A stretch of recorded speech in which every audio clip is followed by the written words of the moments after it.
Bittersweet today. It's the last football Friday of the 2017-2018 season. How you doing today, Deuce? I'm good. It's crazy how fast it goes every year. We complain about it, and then it's gone. It is. I don't know what I'll be doing Sundays moving forward with this weather. Gotta find a placeholder, I know that. Before we get into the Super Bowl, Tiger returned last week, made the cut. You give me your thoughts on his swing, what you thought of his performance, and where you see it going from here. Yeah, I think it's actually being understated how impressive it was that he made the cut. Maybe that's just me, but that place, he's won there a ton, but that place is no picnic. Very penal if you miss. Talking golf swing, it was to be expected. You see a really good rhythm on the range. We saw a good rhythm at the Hero. That tournament doesn't mean anything. There's no one there, really. So I thought it was kind of predictable that his rhythm would change. There's some pressure on him for the first time in 3 years, something like that. So I think with the big stick specifically, he got out of rhythm. Probably some fear of missing. The first day he missed left and right, and once you get that two-way miss going, some of that fear creeps in. But look, his short game, he missed a couple putts early on, but his short game was spectacular, I guess is a good word. His chipping and pitching was old Tiger looking to me, which is a huge positive going forward. I think you can't take anything but positives. Yeah, I would say that's the biggest surprise to me is how spectacular, as you said, his short game was. From where he was, from ass cracks. From where he was a couple years ago, I mean, he walked off the course basically because of chipping yips. And It did look like vintage Tiger short game. Yes, I was more impressed by the array of shots he hit. He was hitting them high, he was hitting low, he was hitting spinners. If you have the chipping yips, you have one shot basically, and that's a pitch and run. You don't have any of those shots, so I think we can almost put that to bed at this point. I would say it certainly was a success making the cut. I guess the biggest negative from the weekend to me was his driver. You think he can fix it? He can fix it, definitely. He probably has to make a couple changes. I think people are not talking about, he's probably put a ton of reps in on the driving range. Competition, at any level is totally different than hitting a ball on the driving range. To me, it looked like he got a little shorter. That could be, his back is fused, so under pressure, his body might be reacting differently than it used to. That might take a little time to work out. I think from where his swing was, though, the lines look good to me. He was not getting totally stuck underneath, which is very technical, but he used to have a problem with that. Did not look like that to me. So I think going forward, he can fix it. Look, it's the last 15 years. His driver hasn't been a weapon since 2000, 2001. So, he's always had this problem to some extent. Did last weekend change any expectations for the remainder of 2018 for you when it comes to Tiger? I actually think so. I think he can win. I don't know if he can win a major or not. That's big ask, but I think he can win a tournament. Other guys that stood out to you positively or negatively? Well, Jason Day, he's a conundrum. I can't believe he's having back issues again. I know he's into the powerlifting or the Olympic lifting, whatever it is. He won, which is incredible, because he, on Thursday, was walking around like Tiger did 2 years ago. That's something to watch going forward, but I was very impressed with him winning, and I don't even think he had a big game. How about the guy who came runner-up, Alex Noren? A lot of guys in the States might not know who he is, but, man, that guy, he can really drive it, and he's a really good putter. He's going to be a bitch to play in the Ryder Cup. Speaking of the Ryder Cup, perfect segue.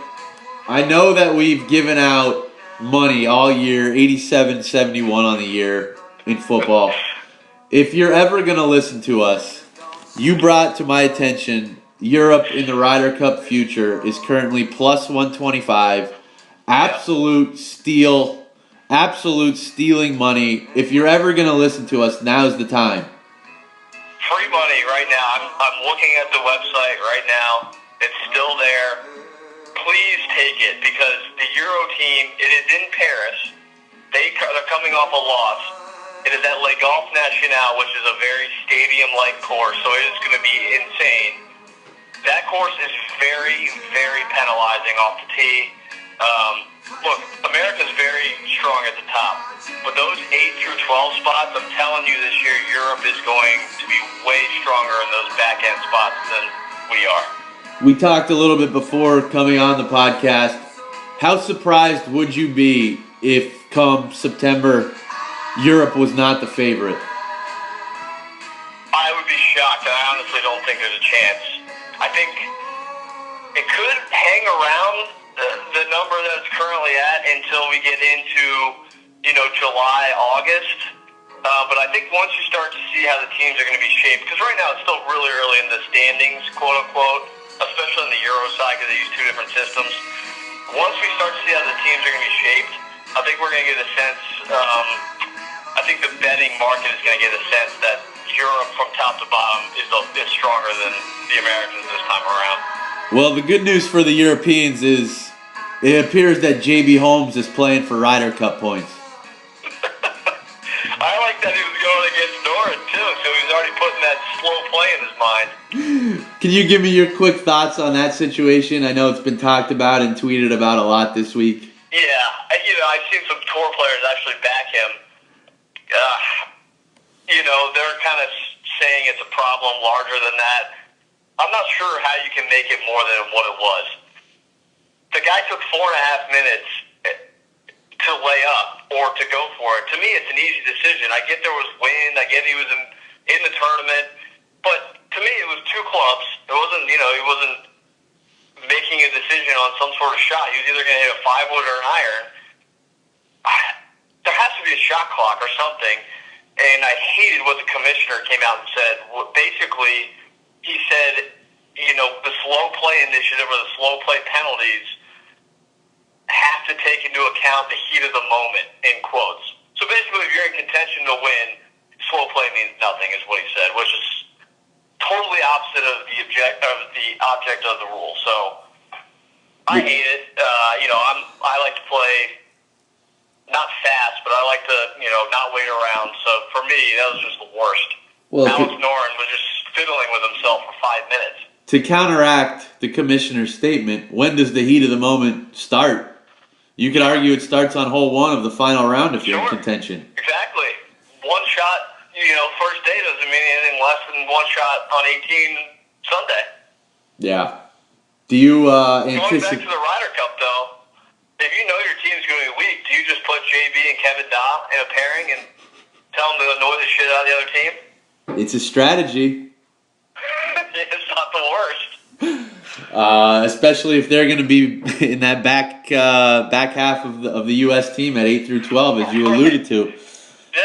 I think it's a general problem with golf. I think, the 6.5-hour rounds, you got to start to weed out. Finding them does nothing. You got to penalize them. Do you anticipate that we will see any changes in the near future? I don't know. I'm shocked at some of the players that backed him. So probably not. I think you'll see it in like the John Deere. You'll probably see a slow play penalty given out, to some obscure person in the middle of the pack. They're not going to do it to a leader, though. I think they've proven that. I think you're right. It sucks, but it's kind of the way it is. With that being said, let's shift gears to Minnesota, the site of this year's Super Bowl. A lot of people around the Philly area have been waiting for 2 weeks for your prediction. I want you to give that at the end of the show to keep people hanging on another couple minutes. But give me your breakdown, what you see happening, and then we'll go dig a little deeper into both sides of the ball. All right. I think this is one of the better matchup Super Bowls we've had in a while. I think, the Brady Belichick thing, they've dominated, but this might be the toughest personnel matchup they've had. And the 2 weeks almost is, they get 2 weeks to prepare, but I don't think it gets enough play. But that means Doug Peterson and Jim Schwartz, who, say what you want, they've had great years individually calling both sides of the ball. That gives them 2 weeks to prepare, and there's probably a lot more film for them to digest than Brady Belichick. So I don't see that advantage being used, the 2 weeks things.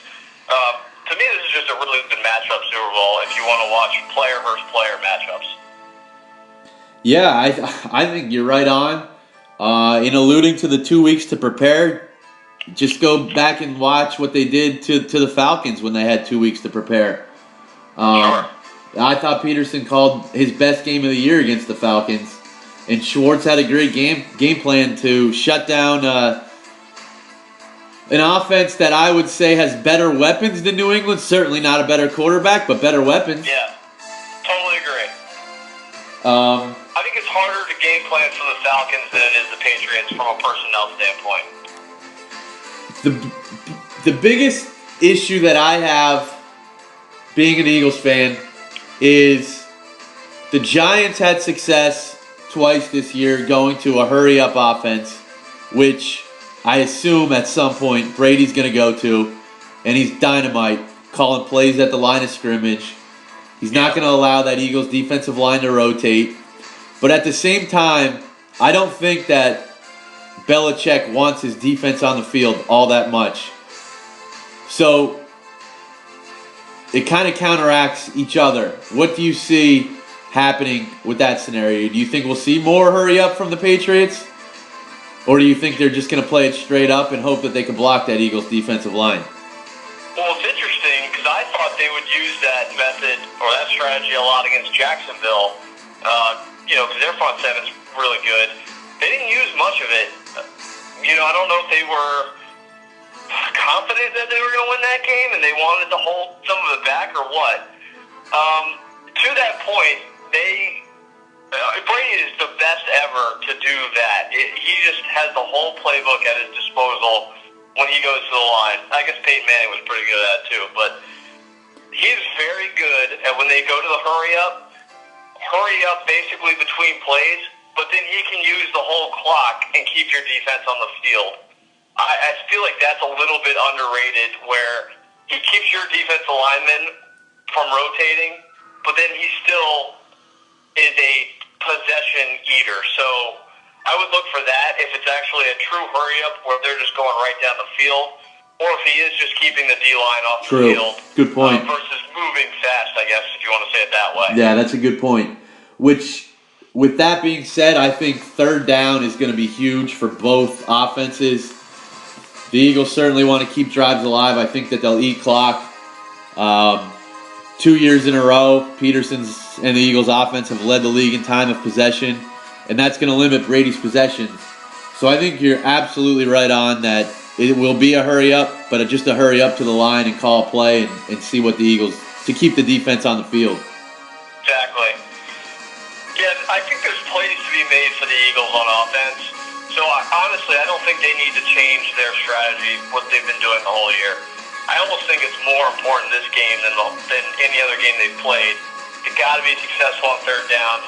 They've got to use some of the clock, like you said. I think both of those are, if you're picking the two most important things out, other than turnovers, it would be those two. How big of an advantage does the Eagles' D-line have against the Patriots' O-line? Probably the biggest advantage in the game. If you're talking about Brady versus the Eagles defense, obviously Brady's the best to do it, but I don't think anyone would say he's the most physically gifted quarterback in the league. So if you're talking biggest advantage in the game, I do think it's the Philly D-line versus the Pats O-line. Do you think New England will have any success running it? And how much do you think they will commit to trying to run it? That is something that I was going back through box scores. It's so hard to predict with them. It's almost like every once in a while they have these games where they just jam it down someone's throat and they're very successful. I think there are plays to be made on Philly's, I've said this for 3 weeks in a row, Philly's edge rush defense. I think you can get Deion Lewis. I think you can get James White on the edge and have some success. Up the middle is probably going to be tough sledding. I don't think the Patriots love to do that unless it's situation specific. I do think there are running plays on the edge. We saw McKinnon break off a good one the first drive. We saw Tevin Coleman have a bunch of success. I think it's there. But those type of plays, you sort of need to be either playing with the lead or playing in a tie game. You can't really do that playing from behind. So that's something to watch. How effective do you anticipate Gronk being? Malcolm Jenkins, I'm assuming they're going to single him up. You would know that better than I, watching every Eagles game, how they use him. He's probably one of the better cover safeties in the league, so I'm assuming that's the matchup. I'm anticipating that happening. I'm anticipating the Eagles playing a lot of nickel and dime to try and negate that, which will be interesting to see if the Eagles are going to play a lot of nickel and dime to see if Belichick and Josh McDaniels will commit to trying to run it. Yeah, that was where I was going to. The Eagles have been successful in those packages. They've had guys that have played well. Jalen Mills, Patrick Robinson have played really well this year in those situations. They're probably going against the best offensive slot team in the league, so this will be a little bit different challenge. They're missing Edelman, which is huge, but I think Amendola is, pretty good replication of Edelman. Hogan's the guy I worry about a little bit getting free. I think he can make some plays against Eagles corners on the outside. That was going to be my question. Do you think Hogan more so than Brandon Cooks? Well, I like Hogan just because he's sometimes a forgotten man by defenses. He's a really good deep ball player, meaning he plays balls well. Cooks is the guy people focus on because of the speed. So I'm just assuming he gets more attention. If you're the Patriots offense, you had alluded to getting out on the edge. Is that where you attack if you're McDaniels? Yes. I like that strategy just because of who you're playing against. You're playing against uber aggressive Jim Schwartz. He loves to bring the blitzes both in the gaps and on the edges. I noticed last week or 2 weeks ago, whatever, he loves to blitz or overload blitz on one side. Those are the ones, though, if Brady sees that or gets a hint of that and you run away from that, you can get gashed. So I would assume that's where McDaniels is going. I will say he's probably going to go to the Colts or wherever. I'm not a huge Josh McDaniels guy. I think in-game situations, it takes him a long time to adjust. If you're Jim Schwartz, who are you trying to take away on New England? I think you have to take away Gronk, and it's obvious. I think the Eagles, that's kind of why I like the matchups here, because I think you can kind of let Gronk have a middling game with Jenkins. He'll get his, 5-6 catches. I think you just got to stop the monster game, but I think Jenkins is equipped to do that. Other than that, I would want to stop the run. I just think if they run it successfully, it gives them that switch-up tempo, that change-up, and when Brady has a change-up and a fastball, I think you're done. Let's flip sides. Who has the advantage when the Eagles are on offense? I think Philly does. I'm not a believer in the Patriots' defense. They can't rush the passer, and there's usually holes in the middle of the field. I'm going to keep swinging this bat until I'm right. I think Zach Ertz could have a huge day. I would think they're going to try to stop the run and say, hey, Nick Foles, you're going to have to beat us again. I would rather that than Philly be able to dictate tempo, dictate time of possession. So I'm assuming they're going to sell out, stop the run. But to me, Alshon is in one of those positions again where he's got a tough matchup because they could put Gilmore on him and it's a one-on-one. So he'll have one-on-one, but, maybe it's just me being an Alshon hater. Don't love the matchup for him. So I'm going back to Zach Ertz. I think he could have a good game. I think the X factor is Nelson Aguilar. Yes. Nelly in the slot going to have great matchups all game. And he's played well this year. Yes, I completely agree. I also think the backside of the backfield, the Eagles are a pretty good screen team. The Jaguars had some success. I went back and watched that game. The Jags had some success running the screens. I don't think the Patriots defend it well. I I thought. don't remember who that guy was on the Jags. It was the backup running back that was killing them. Yes. I almost thought that the Jags, when they had the 20-10 lead, they didn't know what to do. They didn't know what plays to call. It was almost like they didn't expect to be in that situation. I agree. They wanted the game to end right there. While we're on the topic of that, when it was 20-10, did you feel like Brady was going to lead a comeback? If I was a Jags backer or fan, I definitely didn't feel safe. There's always that thought, especially with the amount of time left, that something was going to happen. Yeah. Other than Tiger, has there ever been an athlete where you feel like they're going to come through in the clutch besides Brady and Tiger? Jordan, that's it. Yeah, I tried to think about that, and that's the only three I could come up with.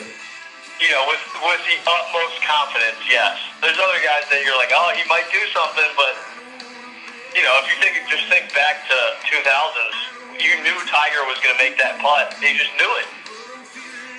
I know that Foles keeps coming up as inexperienced or a quarterback that Patriots fans aren't going to fear, but I went back and looked. The Patriots have lost in the postseason to Mark Sanchez, Flacco twice, Jake Plummer, and Peyton Manning when he didn't even have an arm.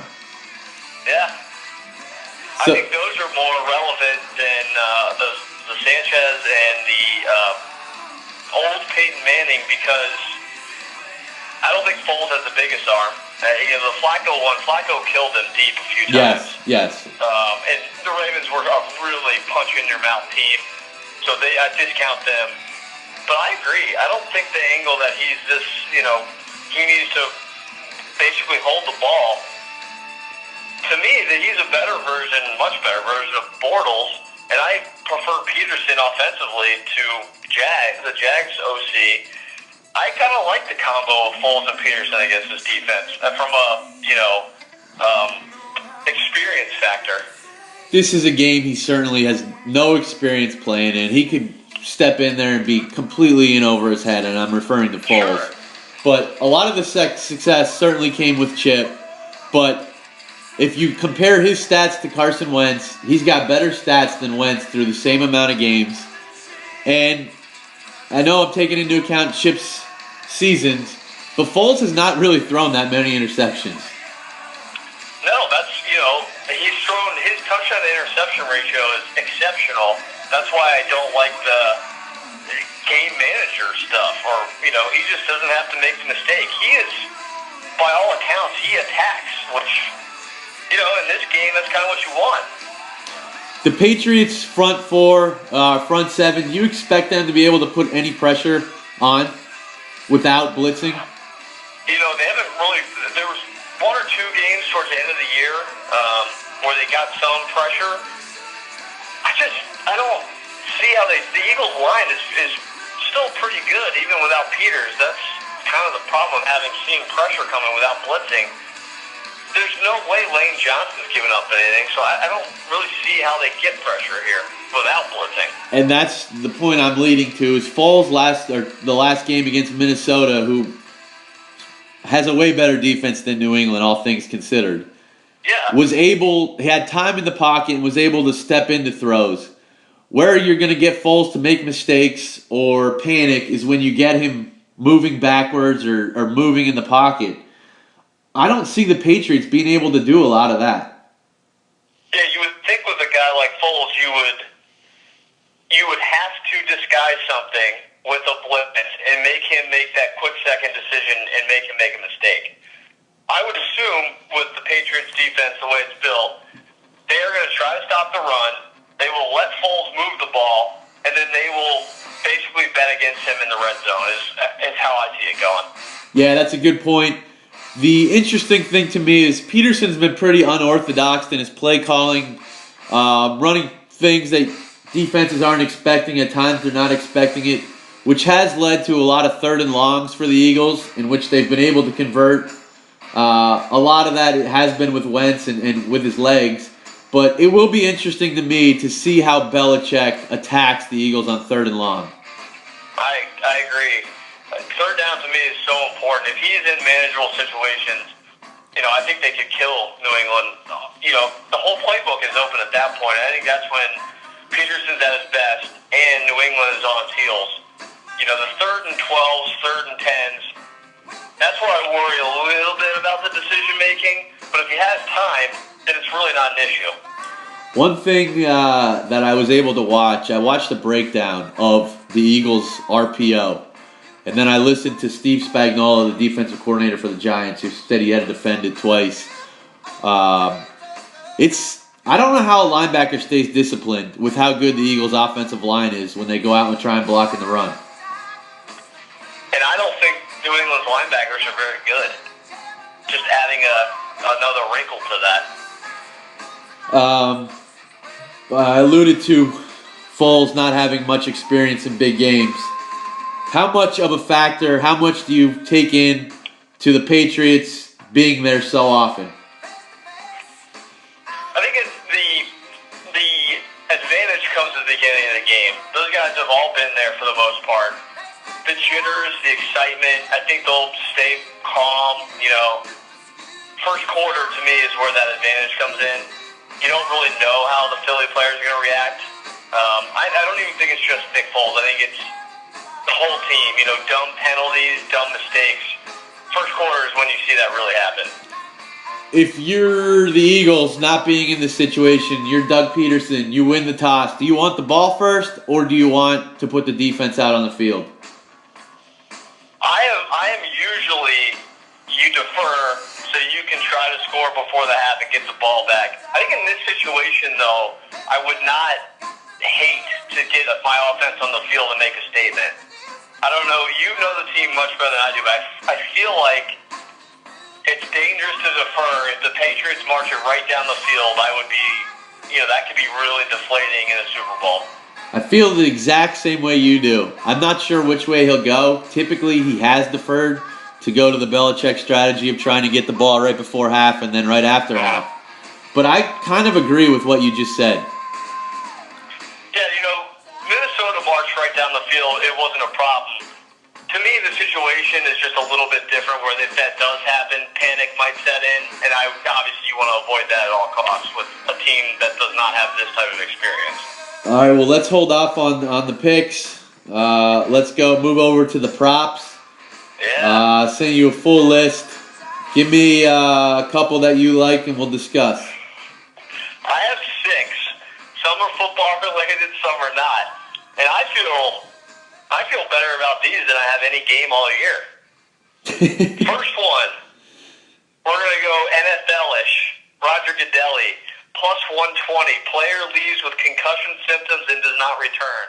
Plus 120 seems like a bargain. Everyone's going to be watching this game. Optics, optics, optics. If someone gets hit in the head, they're coming out. I like that. 2, Tom Brady wearing a bandage, minus 130. He had 2 gloves on media day the other day and shook Willie McGinnis' hands with his left hand. There's going to be a bandage on his hand. No-brainer for me. Minus 130, you got to give a little action there, but I think that's pretty low. I like that one. This one I'm just going over for value. Plus 120, Eagles over 2.5 sacks. This might be leading into a pick here. I just think 2.5 is sort of low. I think the Eagles get to them 3 or 4 times. What was it? That was plus 120? Plus 120. If it was even money, maybe I'd stay away from it, but the pluses, I feel like, is pretty good.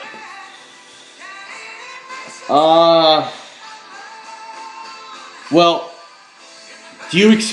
I'm expecting Belichick to double Fletcher Cox. Have to. I still think Brandon Graham and the other guys can get to him. Chris Long on the edge, I think, has an advantage.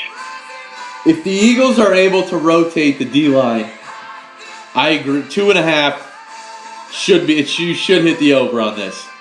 I mean, this the whole game. If they don't touch Yes. Brady more than that, can they win? I think with Brady, so he's way better than Case Keenum. I mean, that's not even a conversation. But Keenum worried me a little bit moving in the pocket with his legs. Brady's not going to move in the pocket. I think if you can knock him off his spot, it throws off his rhythm. Even if you don't sack him, you're going to force him to get rid of it. Yeah, totally agree. If you watch that Jags game, Brady, no one was in his face or coming around him. He panicked 3 or 4 times like he was seeing ghosts or something. Yeah. I knew he's got the internal clock, but it was almost, at 2 seconds he was panic mode. So we'll see. Getting away from football here. Plus 150. Will Al Michaels or Chris Collinsworth say the city of brotherly love? Plus 150, I would say absolutely. That's free money. What are we talking about? Especially Definitely saying that. if they win, that will be one of the first things that is said. Yeah, definitely. Going to halftime. I have 2 halftime ones. This one you gotta pay for, but to me, it's a lock. Minus 180. No other NSYNC member shows up. This is the Justin Timberlake show. We're not going back to NSYNC days. To me, that's a lock. I had one question that I posed to a loyal listener, the Continuous, who I think masturbates to Prince, but I asked if Timberlake would sing a Prince song, being that Prince was from Minnesota. Oh, is there odds on that? I have not seen it anywhere. I couldn't get a straight answer from the biggest Prince fan I know. All he said was he hopes it doesn't happen. Interesting. I mean, I love Justin Timberlake, so I hope it does happen. My last one, another Justin Timberlake one. Plus 200. First song, what will it be? I have plus 200 on new or other. He released an album last night. There is no way his first song is going to be something other than not on his new album, right? I think if he's going to play a Prince song, it's going to be the first song. Yeah, this is the first time I'm hearing about this angle, so now I'm a little worried, but if you're going ultimate promotion, and I'm sure he's got some people that, at the record company that need this to happen big time, I think it's got to be one of his new songs from the CD, the other options that are listed are all his old songs, so Prince is not an option. The site I'm looking at, you could bet the field or any other song for plus 200. Yeah, so that's what I want. So Prince would be included in that. Correct. No, new song, Prince song, whatever. Plus 200 to me is ridiculous. There was also a rumor, maybe this is not a rumor, that Chris Stapleton was going to play with him. Chris Stapleton is on one of his new songs. Right. They just came out with a video for that, so maybe that's the first song. In which I don't see listed as one of his songs to bet on. So that would be new. None of those songs that are listed are from his new album. I like the plus 200. I think there's value. I think it's free money. Screw value. Those are my 6 favorite prop bets. I like those. Those are good. I did some research on that. What do you got? One cross sport one. I'm trying to get it to see what the value is. While I'm looking for it, MVP. I combed through the MVP and I did not like anything. All right. If the Patriots win, is there any chance it's somebody other than Brady? Yes. To me, if the Patriots win, it's 2 possibilities. Tom Brady, which the value wasn't there for me, or pick a guy on defense that makes 2 huge plays, a la Malcolm Butler against Seattle. If it's the Eagles, who do you expect it to be? At first I thought Fletcher Cox would have a lot of value, but he may create a lot of havoc, but the stats aren't going to be there, and he's not going to get voted for the. Exactly.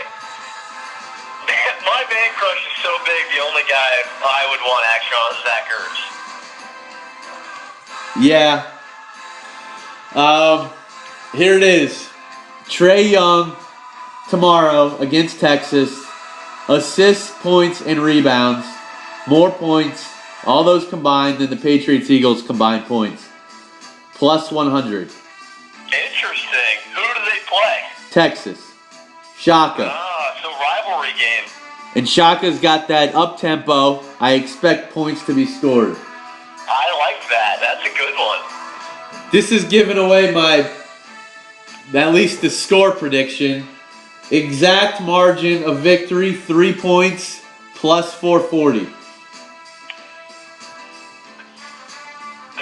getting value on that, definitely. All the Patriots Super Bowls have been close.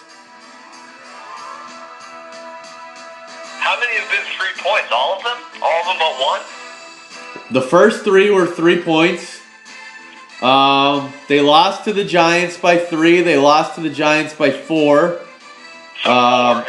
Last year was overtime. They scored a touchdown in overtime, or that could have been 3. And who was the other Super Bowl? That's it, right? Or six. No, he's got 5, I thought. And won 5. So who did he beat before Atlanta? Oh, Seattle. Seattle. That was 4. It was either 3 or 4. Yeah, I think it was 28-24, I believe. Yeah, you're right, because they would have just kicked a field goal instead of throwing the ball there.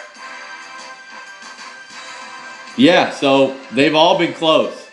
That's a good one. There's a ton of value on that. I did not factor this into my score, but I think there's value on will there be a missed extra point? Yes, plus 400. Elliott's missed a couple this year, and Gostkowski has not been automatic like he has been in the past. Yeah, I can get on with that one. Any team scores 3 unanswered times. It seems like it happens every year. I don't know what the stat is, but yes, plus 150. I looked at that one. Maybe it's just, I don't know why. It just seems like a lot. You're probably right where it happens a lot. I just think this game is going to be close where I don't see it being like last year. I'll just say that. And then the other one, will either team, again, I don't have this factored into my score either, but I think there's value in will either team attempt a 2-point conversion? Yes, plus 170. Yeah, I was hoping for more than that. Just, people get conservative in the Super Bowl. I would thought that would be a little more like 200. I think if you're going to bet on that, if you want more value, you just go to the plus 250 that there'll be a successful 2-point conversion. Oh, yeah, I would rather go there, actually. There's no real value here, but will there be a successful 4th down? Both coaches like to go for it on 4th. Yes, minus 180. Yeah, I think that one is a probability. One interesting one, total fumbles by both teams. It's 1.5. What are your take on that? Does that mean fumbles lost or just fumbles? Just fumbles. You can go over on that if it's just fumbles counted. Correct. It's 1.5 at minus 130. I like that. That's my biggest worry is Jay Ajayi putting it on the turf. He does like to do that. Speaking of Ajayi, what kind of game do you expect from him?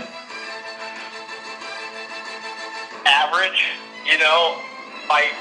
I expect, I'm going back, I expect the Patriots to stop that run game. I think they know that if Peterson has a full playbook, it's so much harder to defend, than having Nick Foles drop back. That has to be the game plan, is to make Nick Foles beat you.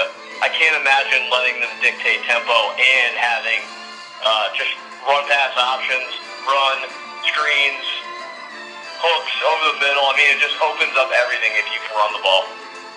The last one that I think is worth putting a very little sprinkle on, and you made me think of it when you alluded to Belichick allowing the Eagles to move the ball but tightening up in the red zone. Eagles also have a good red zone defense. Will a place kicker win the Super Bowl MVP? Yes, plus 5,000. Wow, that's a good one. 5,000 is crazy. If Elliott or Gostkowski has 5 field goals. Exactly, 5 field goals plus the game winner. Sure, yeah. You have to have the game go a specific way. It probably has to be that 19-16 type of game or 20-17. But you laid it out. 5,000 is definitely worth a sprinkle. Completely agree. I wish they were more famous kickers. Yeah. Gostkowski probably has a better chance because of his name. Like, if it was Vinatieri, I think he has a better chance just because of the name value. Correct.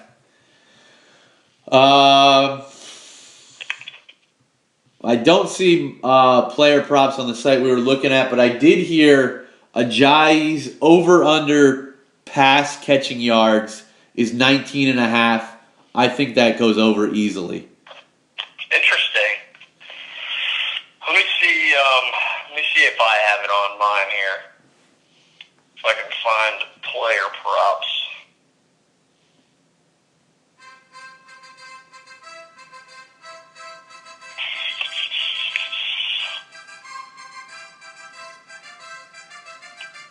I have points for players. I have points for the kickers.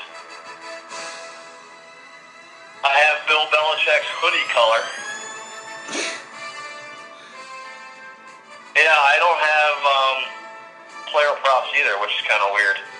I have tons of Justin Timberlake props, but I don't have specific player props either, which is kind of interesting. I'll search for them, send it to you. We'll go through them. If there's anything we'll love, we'll tweet it out. Anything else you want to hit on before your final prediction? I think we have it covered pretty good. I'm seeing right now a line of 4.5, over under 48.5. It opened 6. I believe the over under opened 47, so both have moved. Give me your prediction and your score. Again, you've been unbelievable on the Eagles this year. I'm not going to touch the over under. I think just in the Super Bowl, it's just so hard to predict in that second half what's going to happen. I like the Eagles getting 4.5. I think the matchups just make this a 3 or less type of game. I do think the Patriots should be favored. I think 3 is a better number than 4.5 or 5. You can probably still get 5 in some books. And I think the money line is worth the bet here. I would do both if you can. Patriots win close games. That's what they do. They win by field goals. But I like the Eagles matchups. I think they'll have success. I think they win 24-21. One quick question. I think they are the ones that do it, not Brady failing at the end. I think they go win the game. One question for you before I give my prediction. Where do you expect this line to be at kickoff? I expect the money to come in somewhere. It's got to move a little bit. I actually think this ticks down a pinch, and I think we see it at 4. Interesting. Can't imagine 3.5, especially with the big bets that have already come on in Philly.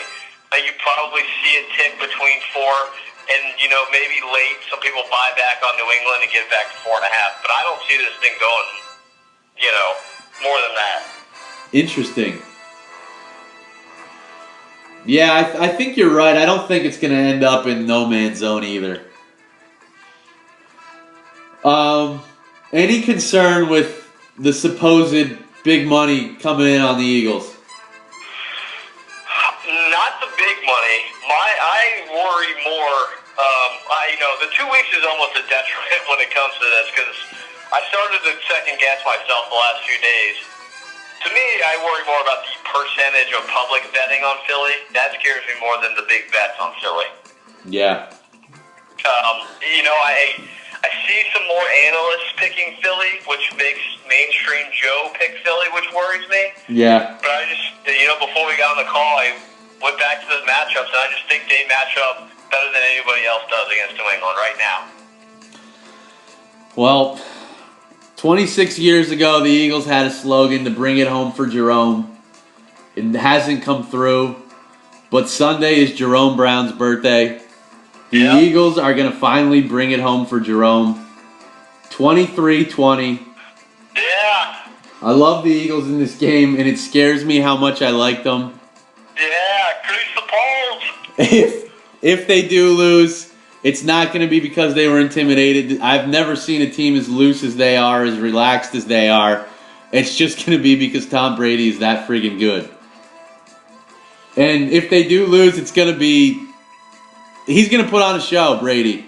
And it'll be enjoyable to look back on and watch at the show he put on. Yeah. As much as it will be heartbreaking. That's the only way I see this going. And I think if I had to make a prediction on the over-under, I think it's under. I think you hit on it exactly. That he's going to hurry it up, try and keep that Eagles D-line on the field, but they're not going to run quick plays. And I think Peterson tries to control the ball. I can't believe we agree. I actually thought you would go the other way just as sort of a mental hedge.